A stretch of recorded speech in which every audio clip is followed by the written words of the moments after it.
lead discovery and identification is a major component or step in drug discovery. Once we have done with the lead discovery, we want to have lead optimization. So in lead discovery, we have multiple or many candidates, and now we want to filter out those candidates which should be moved towards preclinical testing phase.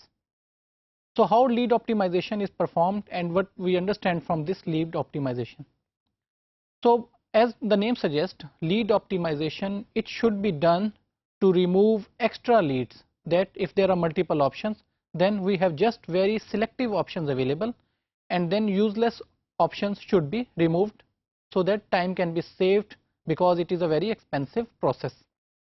So what is basically happening in lead optimization? We want to optimize our desired trait of the lead. So desired trait are part of the lead which we want to obtain. Then it should be based on chemical characteristics of the leads. So chemical characteristics means which are part of the inner side of different leads. And finally, methods from lead identification can be used for lead optimization also. So when we talk about lead identification methods, there were 7 different methods such as structure activity relationship, NMR based methods, and so on. So which methods can be used in lead optimization? We will just focus only on one method, which is basically our QSAR, that is quantitative structure analysis relationship method. What is the advantage of this method is that it focuses on the inner structures of given molecules to find out what is the inner structure, and then it tries to find out homologues, differences, and then find out which molecules will have higher potency and higher selective values. Similarly, it improves our physiochemical and drug-like properties. So physiochemical means which are combination of chemical plus physical sciences, and then which have more chances to become a potential drug. So once we are done with this lead optimization, successful drugs are moved towards preclinical test and then animal testing, and later on to humans, and later on to distribution phases. So what are different lead optimization methods? So we have very common de novo methods. So de novo method, basically they are our novel methods which are based on non-peptide molecules taken from ligands, and then these non-peptide molecules or ligands, they are able to bind with other molecules to make a successful drug. What are different properties? As we said, that they should have very good chemical properties such as lithophilicity. So lithophilicity basically is the property of a molecule to absorb in some chemical compounds other than water, such as in oil type things, oil and fat type things. Then we have pKa type things. pKa value, basically it tells the value of a substance to dissolve in acid type things.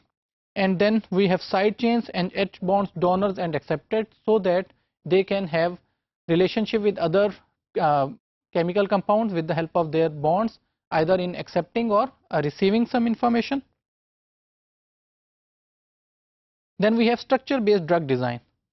So what is the effectiveness of this structure based drug design? Since it is a 3D structure, so it gives complete information of our inhibitor and what are different targeted drugs. Then we can have large number of medicines because we have complete information in the form of 3D structures. So very huge number of medicines can be generated. Then we have molecular recognition in protein ligand, and then in protein ligand complexes also. So what are protein ligands and what are their complexes? So if they are mono or multiple, then we can use this information to make our drugs. So what are drug-like properties which are used for lead optimization? Such as in phase 1 we have admit properties, which was our absorption, distribution, then metabolism, excretion, and non-toxicity, which was from phase 1. Then we have different filters which tries to find out similar information and useful information from our proteins and removing the extra information. Then we have bioavailability, PK, CNS values, which are taken from pharmacokinetics domain. So these are different parameters or properties of drug-like things. So once all this lead optimization is done, then our information goes towards preclinical testing or animal testing. In animal testing, we have a concept of xenograft models. So xenograft models are basically when we have a animal, and what we do, we implant some human genes into some animal and then see effects of some drug on that specific gene which is taken from human and put inside some animal. So those are xenograft animals. Again, based on this xenograft model, we want to see what are different admit effects on these methods, and based on these admit methods we perform validation and testing of our produced drugs.